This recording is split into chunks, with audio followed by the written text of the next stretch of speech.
Sports Network. We have back to back coaches shows as we're in another week of SWAC basketball action.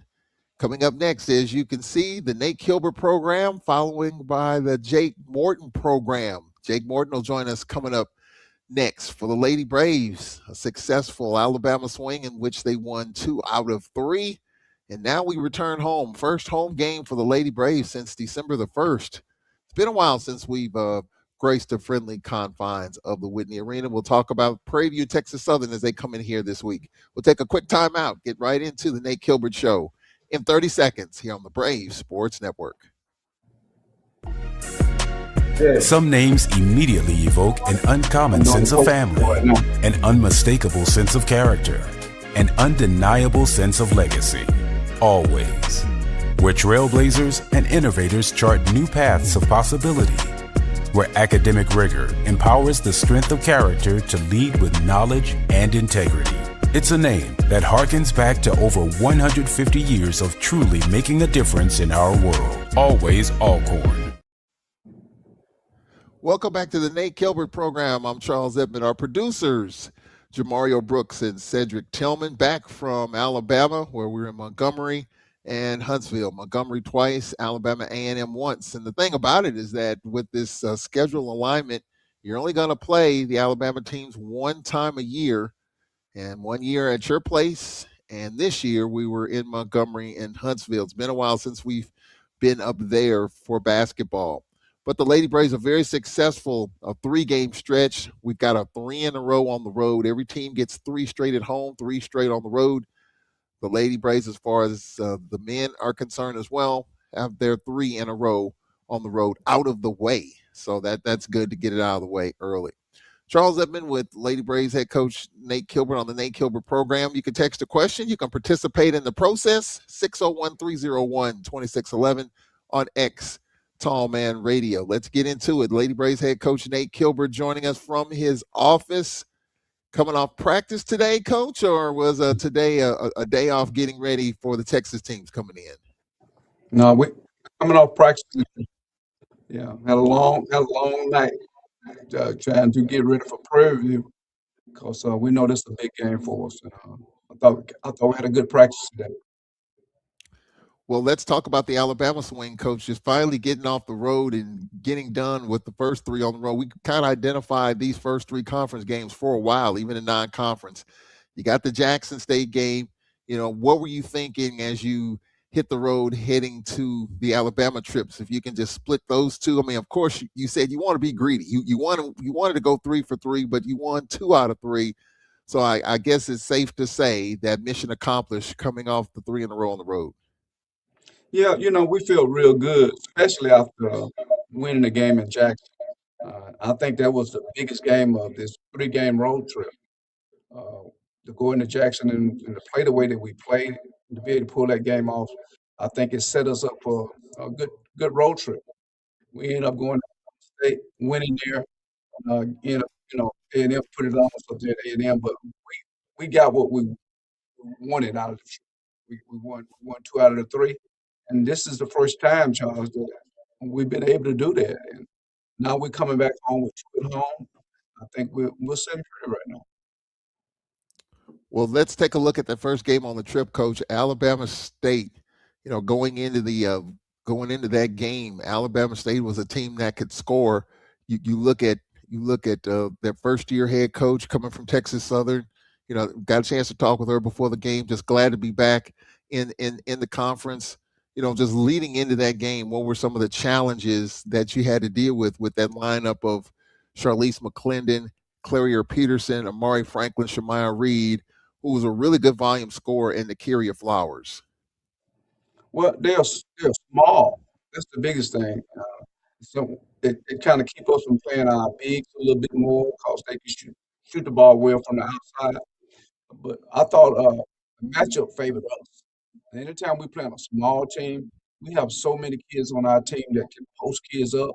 It always gives us an advantage when we're playing on a team that's small like we are. And I just thought we did a real good job of getting some easy basket when things was going tough for us with our jump shot was concerned. And we did a good job of playing defense that kept us in the game. Because anytime you go in the game 49-40, somebody either shooting the ball bad or somebody playing some good defense. I thought both teams played pretty good because it wasn't on a lot of open looks. If most of the shots was contested, and I thought both teams did a good job of making it hard on the other team. Well, it was 15-12 at the end of the first quarter, kind of a high scoring first quarter. But then the second quarter, things just bogged down. I mean, if you look at the game overall statistically, we shot 32% and they only shot 28%. It's one of those rare games in which neither team could see like the basket had a lid on it. But that second quarter was kind of, at least for me, unnerving. It was 5-5, probably one of the lowest scoring quarters you'll see anywhere in college basketball. It was 5-5. But I was concerned about the fact that the shots weren't falling. Were you concerned about it? The fact that it was just a 5-5 quarter. One hand, yeah, you were getting stops, but then on the other hand, on the other side of the coin, we couldn't put the ball in the basket. Yeah, I think you're kind of concerned because you got the people that want the ball in their hand shooting the ball, and they are missing it. And but I know Maya Claytor gets some of them shots she got. She's not going to continue to miss. I know that Cheetah missed a couple of backdoor layups that she's not normally going to miss consistently. So I really wasn't concerned. We was getting what we wanted. We just wasn't making enough of them to pull away from them because I thought it was a good time to pull away from them because they wasn't scoring, but neither were we. And then both teams that had a hard time putting the ball in the basket. I think that created a problem. That's why the score was so low. And you said after the game it was an ugly quarter. It was just that. It was an ugly quarter for both teams offensively. But I think defense had something to do with a lot of what was going on with them. We got a lot of good looks in that quarter. They didn't. So we just got to do a better job of putting the ball in the basket. We didn't do a good job of that in that second quarter. Well, it was 20-17 at halftime. So as you look at the third quarter and just the adjustments that you made, or what adjustments did you make coming out of halftime in that low scoring first half, especially a 5-5 second quarter? I don't really think we made no big time adjustments. I just think we started to make some shots. The same shots we was getting in the first half. we started to make them in the second half. We made enough of them for us to be able to pull away from them, and we kept playing solid defense, and that allowed us to be able, to get the lead on them. And once we get in the lead, it's the way we play. It's hard for you to catch up because we shortened the game. We shortened possessions. That's what we did in that game. But we just had a few shots to start to fall for us. Timely three. Maya hit a big three. I know that helped us pull away from them, and we just started to make shots. Yeah, it was 14-8 in the third quarter. What improved offensively and just trying to get something going in that third quarter, in which we outscored them by 18-12 in the third, and then 32-20 in the fourth. What was the biggest difference in that third and fourth quarter? I think the big key was the fact that Cheatham started to get in the third quarter. She started to get a few backdoor layups. She started being real active around the basket, and I thought that really helped us get going. But I think the real key to that whole third and fourth quarter was when Cheatham got ejected. I mean, when she got kicked out the game, I thought our kids really responded to that well. That could have really changed the whole game. We could have had a different approach on that. But, we had the right approach. Our kids came off the bench and played well for us, and we was able to really focus, lock in on some of the things that we needed to do to be good. Because they Yeah, lost one of their best kids too. You know. yeah. The two top players were obviously Reed and Nakia Cheatham. Talk a little bit about that, coach, in terms of your top player. I mean, it was a struggle to score anyway, so you needed every offensive body you could out there. But just talk a little bit about that aspect of it, losing Cheatham, and obviously, their teammates were trying to settle her down, and they were telling her look at the score because at that time it was a close game in the third quarter. Yeah, it was a close game. Uh, like Cheetah just got to keep her head on her during that time because we really can't afford to have her out of the game, especially to the point where we can't look down the bench and see her where we can put her back in the game. You know, but I felt like it was a good time for someone else to really step up. Everybody's asking for opportunities, and that was a great opportunity for some of our other kids to come in the game, like EK Polar to get out there and have a chance. Jasmine Johnson, some of our younger kids got an opportunity to play a little bit more because she got kicked out of the game. But we know she has to be smarter. She knows that because she put her team in a bad situation. Uh, Losing her, your leading scorer, that's losing a lot. That could have been a dangerous game for us, but we was able to pull it off. I think that helped us in the process. That gave some more kids confidence. Now it's going to be interesting to see how they play moving forward. Defensively, I mean, when you look at these first few games, holding Jackson State to 45, holding Alabama State to 40 points. Of course, we're going to talk about the A&M game. Kind of got away from us big time there, but is it safe to say that defensively, until the offense gets going, and you've been saying all year offensively, we're going to get it going. But right now, is it safe to say we're hanging our head on our defense, and you think we're putting a lot of heat on our defense right now? Well, there's no doubt about that. Defense is where we lay all our marbles. We put all our marbles in that one ad right now because we're not scoring like we need to score. But we're not getting up and down like we're going to later on either, Charles. We're going to play a little faster too. We're going to give ourselves more opportunities to score because we're not pushing the ball down the court like we're going to do and moving forward. But we're still getting used to each other. We're going to score a lot more, I think, as the season goes along. And once we actually know what we're doing and get comfortable with that. But I like the way we're playing defense. We just got to keep doing that regardless of how we are scoring the basketball. What's the key to our defense right now? Why is our defense, again, up until A&M, what's been the key for us defensively in terms of slowing teams down? Well, I think the key is that people are not getting straight line drives on us. They got to take a lot of open jump shots. But most of them are contested. See, that's what we're doing. we're forcing people to take jump shots now and not get a lot of layups against us. Not a lot of stuff around the basket, you know. But if you're shooting the ball well from the outside, they can create problems for us. But I think the problem we pose for teams, we're trapping out of that zone. We're trapping at the top, we're trapping in the corner, and we just have people so concerned about us trapping them they can't really run their offense. And I think that's what makes our zone so tough. Lady Braves win 49-40. What was the key, coach, of closing that game out? I mean, it was a three possession game. We are able, minus Cheatham, we are able to figure out a way to pull away. And just the last couple of minutes, just figuring out a way to pull away. And we're able to do that despite our best player being out. Well, I think when we get a lead on you, clock management is important to us. We've been doing a pretty good job of that. It's hard to come back against us when you're down. If we get a 6 or 7 point lead on you and 5 minutes left in the game, we're gonna shorten those possessions. You're not gonna get a lot of possessions, and that's what we've been really good at. The A&M game is the only game where I didn't feel like we had control of the tempo. We never had control of it. But in the first two games we played against Jackson and Alabama State, we controlled the tempo of the game. And when we can do that, we're a very good basketball team. For the Lady Braves, Nakia Cheatham, despite being ejected, 11 points. Kiara Henderson with 10 big points for the Lady Braves, followed by Krishani Walker with 8.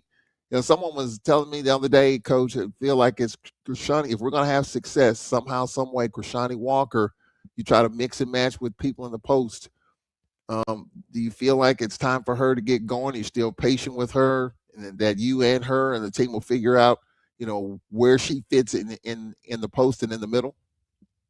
You're exactly right. And we had a conversation with Walker. We feel like she's still young. She's just a sophomore.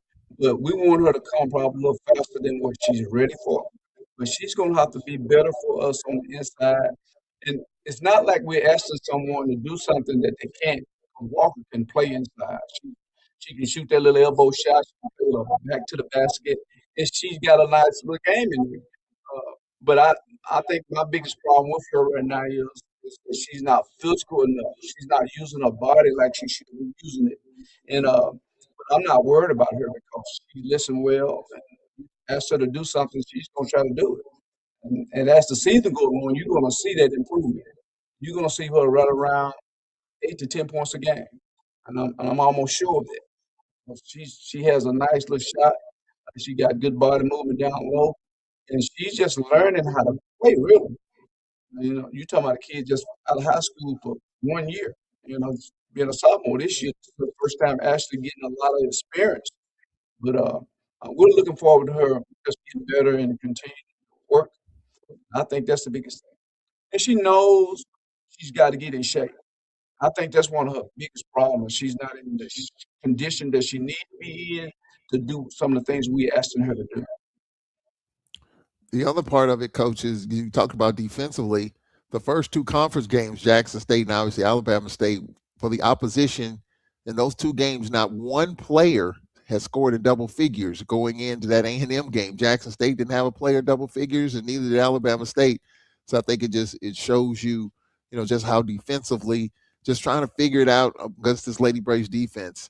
And clearly, through the first couple of games, that wasn't the case. Now we step up to Huntsville, Coach, and Don Brown's team was talking with folks up in Huntsville. Don Brown playing Mississippi Valley. It was kind of a gut check for them. They were kind of humbled a little bit, but then she took on her former team, and UAPB handled that. And then it was pretty emotional with Margaret Richards, the coach of Jackson State, who was the head coach at A&M, coming back to Huntsville. That was her first trip back. There was a lot of stuff going on with that, a lot of emotion there. And then the Lady Braves roll into town, a team that knocked out Alabama A&M in the tournament last year. How much, even though last year is last year, even though it's bulletin board material, how much does that stuff really stick, Coach, as a coach? If you were Don Brown, would you have used that as bulletin board material, knowing that last year is last year? I probably would have. I probably would have. I probably would have brought it up. This the team that put us out of the tournament last year. And anything to get your team pumped up. And believe me, that's the most emotion they ever played with.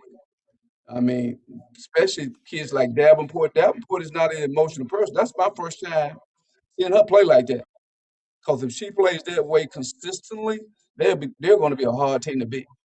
But the different.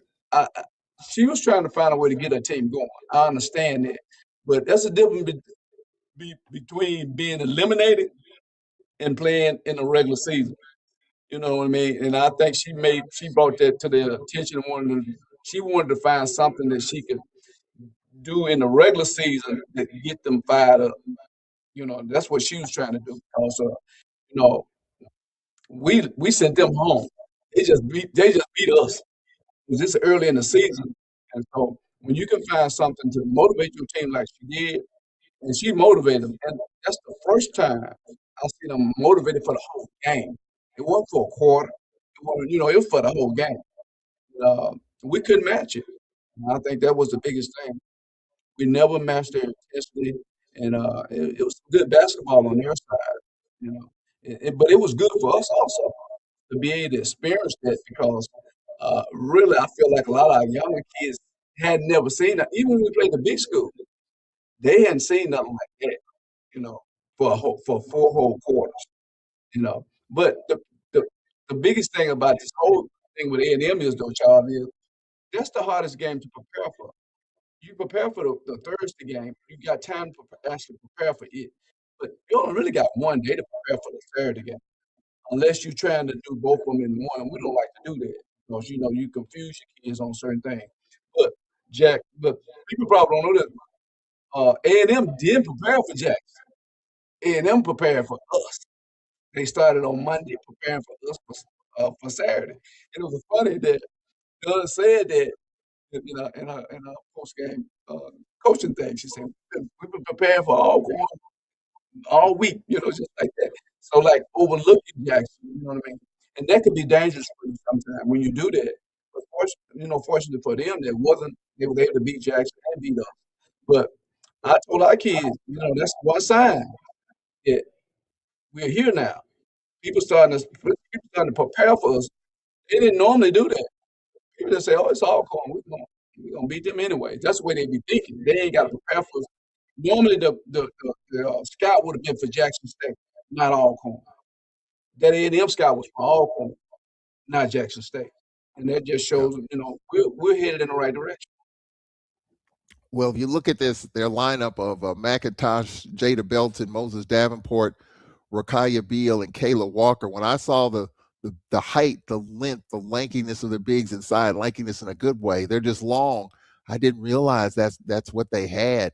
And then, you look at Coria Beck, who was one of the players from Pine Bluff that she brought with her. A&M's got some different matchups that you're going to have to deal with, different lineup combinations, different height, different sizes. It was 18-4. You call a timeout. You tried to do everything you could. Was it just a little bit overwhelming just from the very beginning in that first quarter? Well, I think what overwhelmed us was their energy level. Because normally when you play two bigs against us, you playing in our favor because you're not going to be able to stay in front of us. But they kept us in front of them. So that tells me they was locked in and they was focused. And that what made it so tough for us. Not the fact that they were playing too big, but the fact that those two bigs was actually doing their job, keeping those smaller kids in front of them, forcing us to shoot over them. And normally they don't do that. And I said that was one of the best games that I've seen them play since I've been back at all. When they play like that, a lot of folks gonna have problems. But I ain't never seen them do that. I ain't never seen them do that before. So it's going to be interesting to see how they're going to play their next game against Alabama State. Because they really was waiting on us. They really did a good job of scouting us. They gave us all the things that they feel like we weren't doing well. They made us take all the jump shots. They didn't give us any backdoor.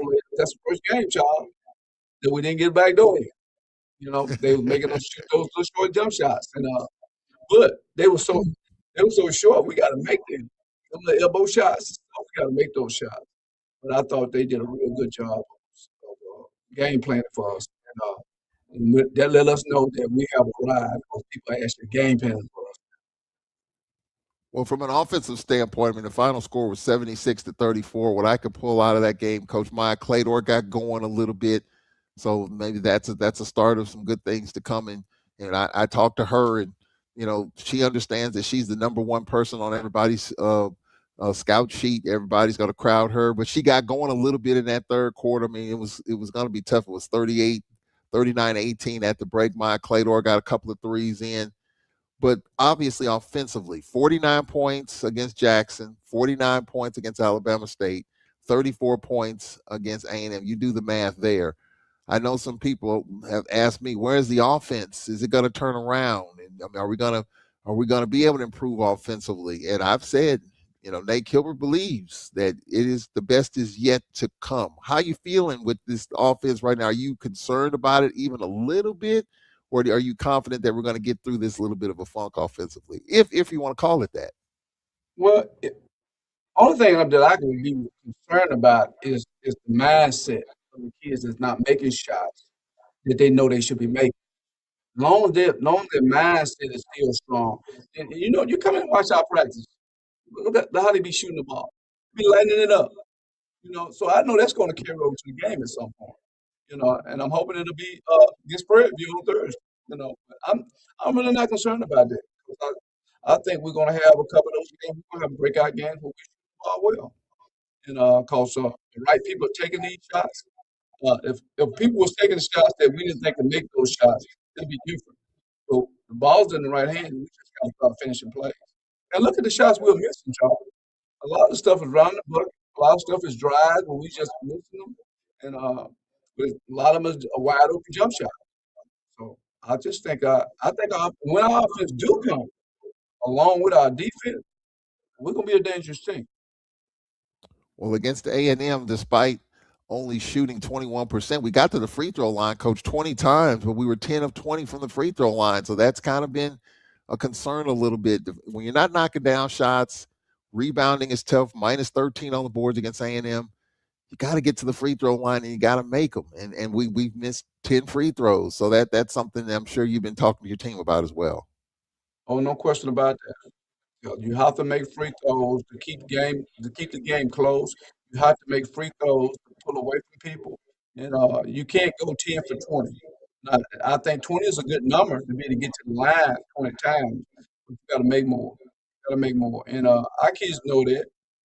But free throws is funny. There's nothing you really can do in practice to kind of get prepared for a game when it comes to free throw shooting, because it's totally different. But I always thought free throw was about technique and confidence. And most of our kids have good technique. Now it's all about the confidence. Want to be at that line. And like I said, we shoot them well in practice. But in a game, the blood flow is different. You get tired and you get inside of your head and all that different stuff. But it's all about going to the line and wanting to be at that line. And when you're at the line, you just take your time and knocking the shot down.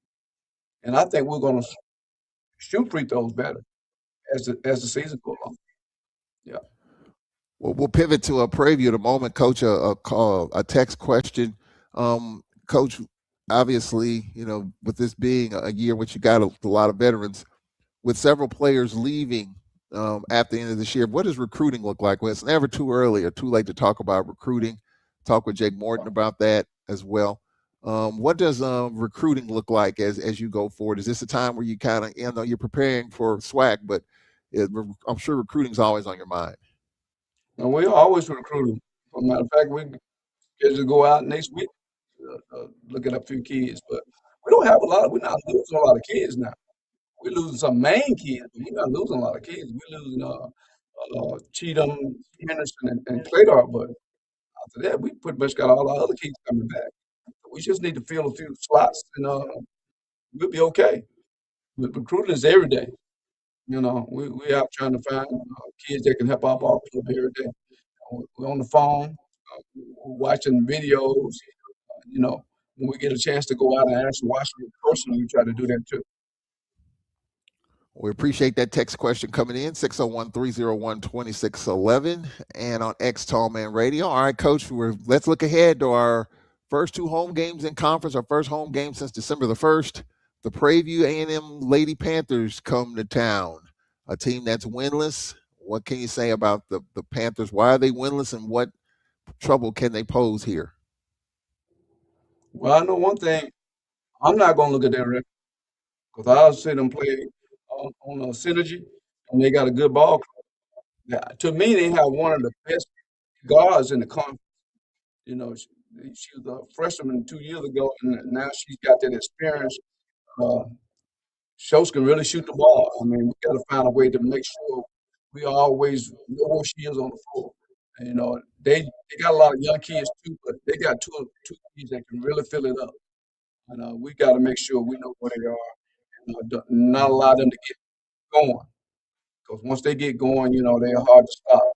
Uh, every game that they played, they really been in those games. They done played a tough schedule so far. Uh, the game against Valley was a lot closer than the score indicated, you know, and it wasn't but a 7 point win. But look how many points they scored. They scored in the 70s, and Valley scored 80.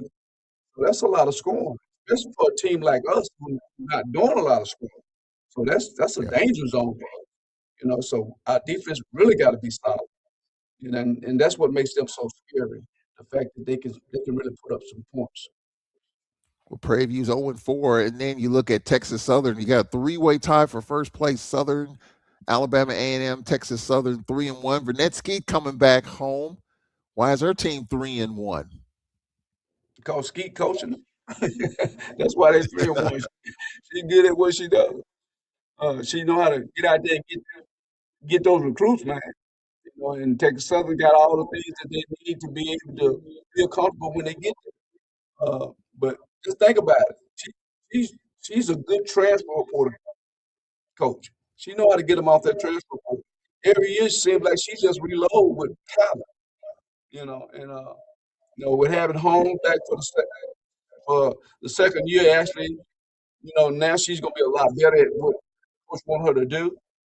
And she got a lot of more other kids that's real talented. So it's going to be I don't even want to think about that game right now, to be honest with you, because I know it's going to be a tough task for us. We'll talk about the excitement, Coach, finally, of being at home. First time since December the 1st. It's been, 6 weeks or so since we've played a home game at the Whitney Arena. I'm sure the excitement and just being at home and classes have started, being in that comfort zone, being at home, at least for the next couple of games. Yeah, you know, I just hope our fans come out and really support the kids, man. Come out and really fill those bleachers up so these kids, when they come out, run out, they'll see a lot of people in the stands, and they'll feel like they really got something to play for. They feel like they got some people behind them, supporting them. Uh, and that's what the kids want to see. They want to see people in the stands cheering them on, you know, making them have something they really can fight for. And I just think Great Nation gonna show up, and we're gonna have a nice crowd in both of those games, and we're gonna show out. I really feel that. I think our kids gonna be really ready to play. You know, we've been having some good practices. Now we're excited about being at home. So it's gonna Yeah. be interesting to see how our fans gonna come out. 6 o'clock tip off Thursday from the Whitney Arena, and 1 o'clock on Saturday as the Texas teams come to town. Coach, we appreciate it. We'll be talking to you in a couple of days. All right, thank you, Charles. That's Lady Braves head coach Nate Kilbert. We'll step aside for 2 minutes. When we come back, Jake Morton standing by with the Jake Morton program. That's coming up next here on the Braves Sports Network.